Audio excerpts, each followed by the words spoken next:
Hi, thanks for stopping by Grains in Small Places. And today we're going to be making a free-formed yeasted bread. This is like a honey wheat seeded bread. So it's going to have seeds in the dough and on top of the dough. Now you can decide whatever seeds you want to use, whether you use one kind or a bunch of different kinds or whatever you have on hand. The decision of what seeds you use is up to you. So let's get started. Okay, so to start this wheat seeded bread, we're going to use about 630 grams of a hard wheat. You can sub in a little bit. I know a lot of times I'll do like a majority of hard white with some kumut. You can do that. Today I'm going to be using some hard white with some hard red. Just wanted a little bit of that darker wheaty flavor. You could make this with all hard white. You could make it with all hard red. I think I'm gonna do like around 500 grams of hard white and then the rest of hard red, just because I'm running a little low on my hard red. See if we can get it all to fit in here. Usually I can get right about that amount in this little 2-cup measuring cup. Okay, perfect. And I will make sure to put a link to the recipe in the description box below. Also a link to all the things that you see me using, my mixer and my mill. These grain bins, I get lots of questions about them, so I always try to put those down in the description box for you. And then we're gonna go ahead and head on over to my mill. And I'm using my Nutrimill Harvest grain mill, and I have a coupon code for you if you're interested in grabbing one of these or any of the Bosch mixers or Nutrimill mills or mixers. The coupon code is GRAINY, and that'll get you $20 extra off. Right now they're running a sale for Mother's Day, but while you watch this video, I'm not sure if that sale will still be going or not. They allow you to stack my coupon code on top of the sale for this sale. They don't always do that, so that's pretty neat. I know sometimes these mills sell out quite often, so just check back, or you can ask them to let you know when they come back in stock. Okay, so while you're measuring out your grains, you can go ahead and get your buttermilk. And in this case, I'm actually going to be using my little buttermilk substitution hack, I guess. So that's where you use like 1 tablespoon of white vinegar or vinegar, lemon juice, and then add that to about a cup of milk. So what I'm going to do, I need about 415 grams of milk or buttermilk. So I just put my like tablespoon of vinegar in there first, and then I'll add in my milk. 415 grams total.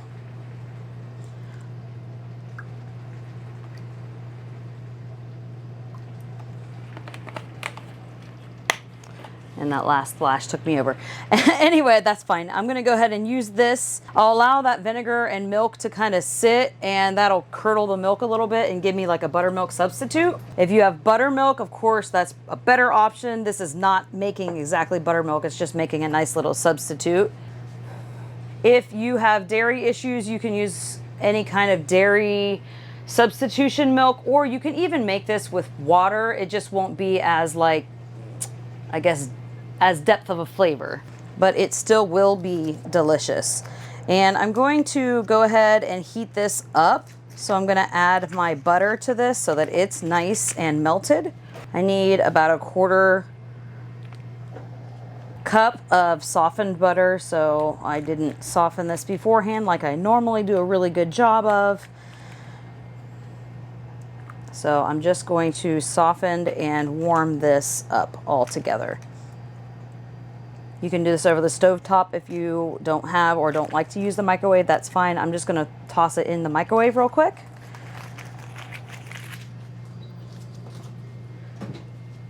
And while that's in the microwave, I'm going to grab my mixer. I love how this thing stores pretty much all the pieces in here. Set that to the side. Okay. Scraper. And that butter is warmed. Okay. I actually forgot. I'm gonna go ahead and get my seeds ready. So for this wheat seeded bread, you can use whatever seeds you want to use. I say about 1/2 cup give or take is what you want to use. So I'm using today sesame seeds, flax seeds, and some rolled oats. You can choose to use whatever seed mix you want. Just about a half a cup total, and then we'll mix them together. And half of this is going to go in the dough, and the other half is going to be sprinkled on the top of the dough. So really just eyeballing this is fine. If you are going to be using seeds with really sharp points or edges like sunflower seeds or pumpkin seeds, I would recommend not putting them in this stage of the dough, because I'm going to put these seeds are all very small and don't have tons of sharp edges, at least no worse than the bran that's in the wheat itself, so I'm not too worried about that. So I'm going to take this seed mix and mix it together, and then I'm going to put about half of it in my dough, and then the other half I'm going to end up just sprinkling on the top like I was saying earlier. Let me see if I can pull that in. Okay. So I'm gonna go ahead and put half of that in, maybe more. Okay, so my butter / buttermilk substitute and butter is melted. The butter is mostly melted. I don't want this to be so hot that it's going to like scald me or kill my yeast, but I want it to be warm enough that my butter is nice, softened, and almost all the way melted. So that looks good. I'm gonna go ahead and put this in my mixer. And it's okay if it starts to look a little bit curdled or anything like that. That's just because we put that vinegar. Okay, so this will start to help soften the seeds up a bit. So I'm gonna use 1/3 cup of honey, and one trick to get the honey from getting stuck in your measuring cup is you could spray it with some oil or just rub it with a little bit of oil. A lot of times when I'm making bread, I'll just do my oil first, then my honey, but this bread specifically, I like to use butter, so going to go with 1/3 cup of honey. I know this seems like a lot, but this is making two nice sized long loaves. This is a free-form loaf bread. You could of course decrease the honey by a little bit if you don't like it, and if you don't like honey or don't have honey or don't want to use honey, you could use sugar. I would go by weight though, not by volume.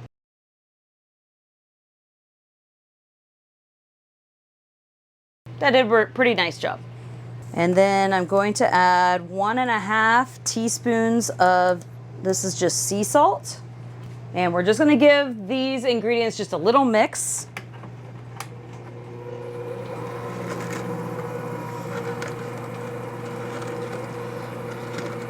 The seeds have already started softening a bit.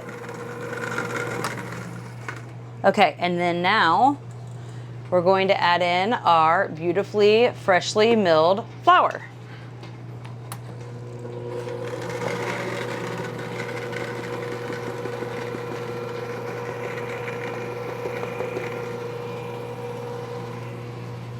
I'm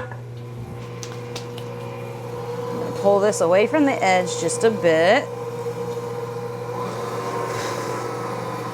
Apparently I made a little mess.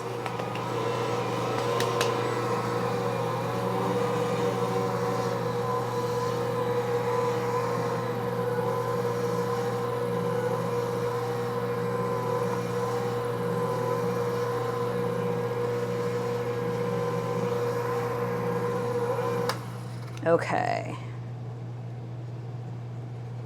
So you want to make sure that you check your liquid level. If the dough seems dry at this stage, it's only going to get drier. So, I mean, this is a nice, obviously it hasn't been kneaded yet, but it is nice and soft, and it's not overly dry. So if at this stage it seems like it's all one compact dry dough ball, then you may want to add just a little bit more water to it, because it does dry up as it soaks. Okay, so we'll check the texture of this when we get back, but now we're going to let this all sit and start to incorporate a little bit. This is the Autolyze that I use in my GISP method. I'll put a link to that in the description box below if you have any questions about that method. But I'm going to go ahead and put my lid on here. We're going to allow this fresh milled flour to start absorbing the liquids, and we want the bran to start to soften and our seeds to start to soften. And I have not put the yeast in yet, so this is my little reminder that I still need to put the yeast in. So we're going to let this sit for about 15 minutes. We'll be back, and then we'll check the texture of the dough, put our yeast in, and then start our kneading process. Okay, our 15 minutes is up. So I'm going to go ahead and put this back together, and then we'll put the yeast in. I'm using instant yeast, so I'm going to put in 2 teaspoons of instant yeast. If you only have active dry yeast during that rest period we just did, that's when you want to activate your yeast with a little bit of water and a pinch of sugar. And then after it's nice and bubbly, then you would pour it in right now. Then I'm going to go ahead and turn this on.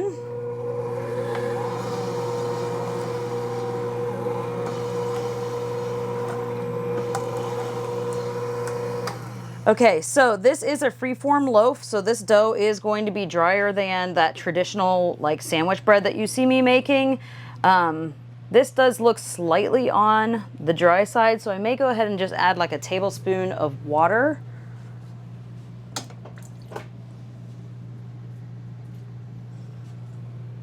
That probably wasn't even a tablespoon, but we'll go ahead and see what that looks like.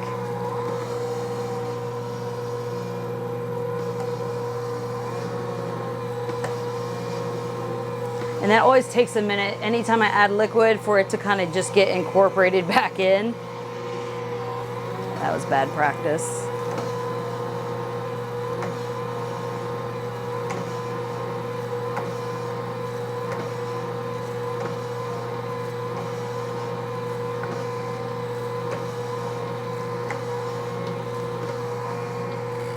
So I'm gonna go ahead and set my timer and knead this for about 4 minutes. It's looking already like a really nice dough ball. I really like doing that autolyze step. I find it helps tremendously with getting that gluten development. Okay, so now the 4 minutes is over. This is a free-form dough, so we want it to be a little bit thicker, denser than our sandwich breads. So we're not probably gonna get like a perfect window pane or anything like that because this is a drier dough. But I think I've got some stretch, but I think I'm gonna go ahead and let it knead a little bit longer. Yeah, I'm gonna let it go ahead and knead a little bit longer. Okay, so I did end up adding about another tablespoon of water to the dough. It just seemed dry. The seeds, depending on what seeds you're using, absorb different amounts of liquid. So I wanted to make sure that I wasn't using dry dough because that's never gonna rise if we have something that's so like compact and dense. So here is our dough. I put it back in to knead for a little while longer after that 4 minutes. It's still kind of rough. Let me see what we've got in the way of stretch. So as you can see, we're not going to get a window pane. This dough is somewhat tight when you pull on it, but I really highly encourage you when you're learning to make dough with fresh milled flour to get your hands in there and feel the dough, because that is the best way to tell if your dough is done kneading. So you can see here I do get some stretch. It gets me a little bit of a rip. So I'm going to go ahead and just knead this for another maybe minute or so, and then I'm going to call that good. I'm not going to get a nice stretchy window pane like you've seen with my sandwich breads, because the sandwich breads obviously are a much higher hydration dough that allows for that light, fluffy, stretchy dough. So let's go ahead and just knead this for a few minutes longer. And in case you're wondering, I do like to knead with this Ankarsrum mixer somewhere between the 2 and 3 o'clock position. I'll try to show you here closer. Okay, so this is looking much more like the dough ball is becoming more smooth instead of like real jaggedy and rigid. So that's what I'm looking for, is a nice smooth dough ball with some stretch to it, like a little bit of stretch to it.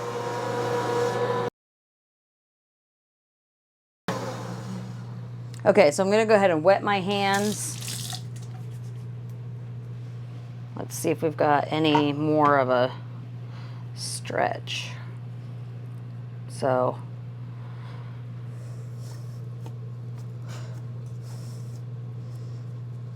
Okay, I hate to say it, but I still think this might be a little bit on the dry side. So I'm gonna go ahead and add in 1 more tablespoon of water, knead that in, and then we'll call that good. Okay, so here goes this. About a tablespoon of water. I'm gonna turn that on to knead it. Every time you add water, it looks like it's not gonna come together when you start mixing it, but it does, I promise. But I wanted, so these flax seeds must be absorbing a ton of water because I've made this with sesame seeds and oats and not had an issue, but the flax seeds must be really wanting to absorb that water. So I'll make sure to put in the written recipe down below, like a range of water. You don't want your dough ball to feel so compact because basically what happens is that when your yeast is trying to rise that bread, it's just not going to be able to rise it. It's so tight. So you want it to have a little bit of slack to it. So that's what you're looking for. Watch your dough. It'll tell you what it needs. It'll tell you if it needs more time kneading. It'll tell you if it needs more liquid. I don't advise to add more flour at the stage after you've already done your autolyze and your kneading, because then you will have over kneaded dough and under kneaded dough. But adding liquid, you don't have the issue the same way you do as when you add more flour after your autolyze. So let's go ahead and let that knead in together. Start it on slow so you don't have a mess.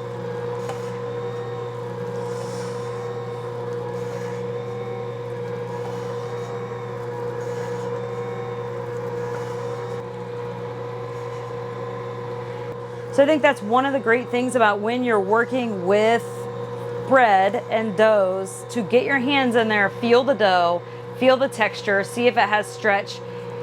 Just use those instincts that when you go to stretch the dough, if it's so tight and it just rips so easily, it probably needs more moisture.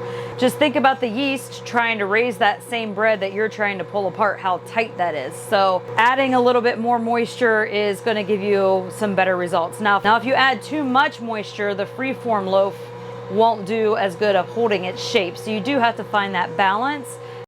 But I'm liking what I'm seeing here. This is looking much better. The dough's relaxing a little bit. I'm going to go ahead and turn it back up to that 2 to 3 level. It's still working on, absorbing that water. You can see it's kind of messy in the bowl, but it will. Okay, here we are. That is so much better. It's kind of amazing what just a little bit of water can do to help some dry dough. Okay, so we've got much more stretch. I'm not gonna get a window pane. I'm not looking for a window pane, but you can see when I pull, the dough wants to stay together. So this is nice and wants to stay together.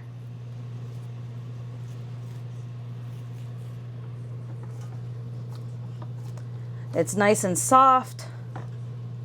It gets, it's a little bit sticky. It's not so dry.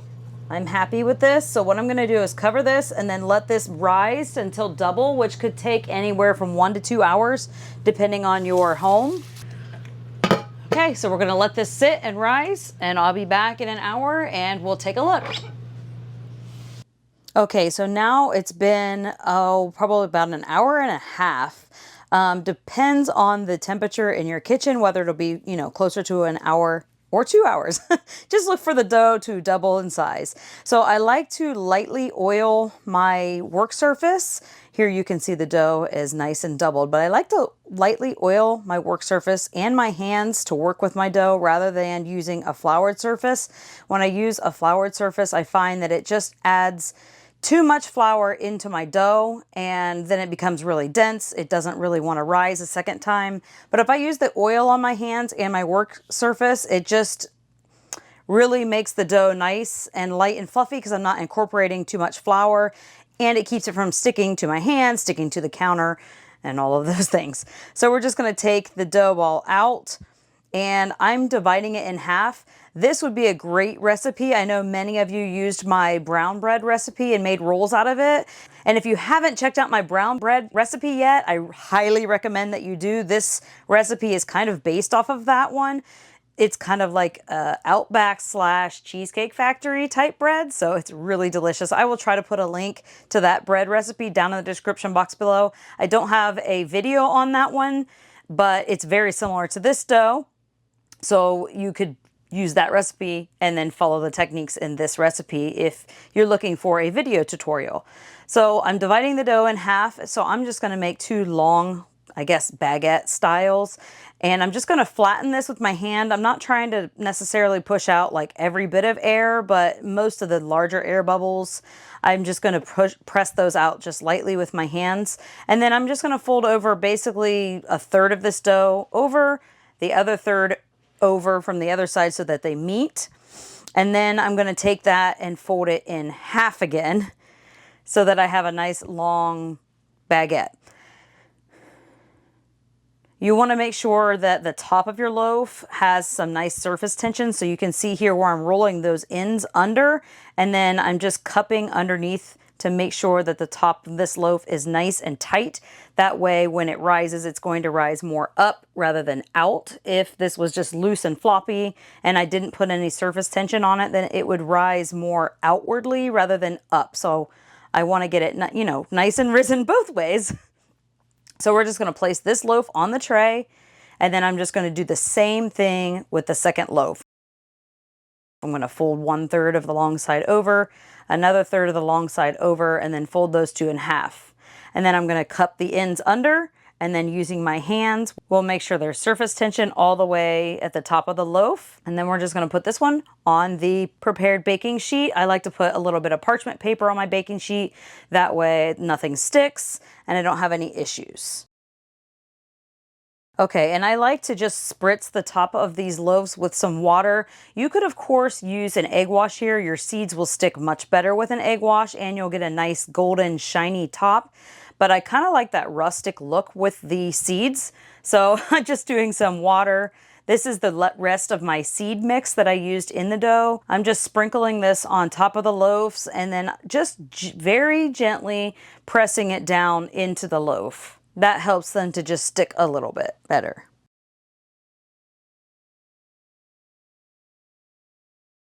And then I'm actually going to spray the top of these with some like non-stick oil. That way when I cover this with plastic wrap, the seeds don't stick to the plastic wrap, and it just helps keep everything staying on the bread rather than off the bread. So we're going to cover this with the plastic wrap and let it rise a second time. This second rise will be about half the time that it took for the first rise. So somewhere between 30 minutes to an hour, depending on, you know, again, the warmth of your home and all of that. Towards the end of your second rise, you preheat your oven to 350 degrees Fahrenheit. This loaf is going to bake somewhere between 25 and 35 minutes. To know when it's done proofing, you can gently press on the top of the dough and it should spring back really slowly. I'm going to spritz this one more time with water before it goes into the oven. You want to make sure that the temperature of the center of your loaves reaches at least 190 degrees Fahrenheit.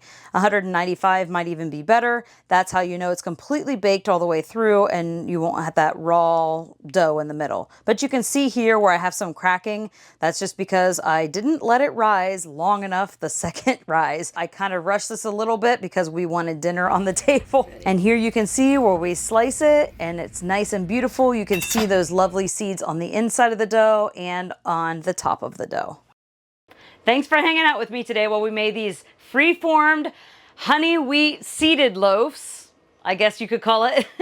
So if you want to find this recipe, check out my blog at grainsandsmallplaces.net. You can find this recipe and over 100 other recipes all dedicated to fresh milled flour. And don't forget to like, subscribe, and share with your friends. And thanks for stopping by Grains and Small Places. Goodbye.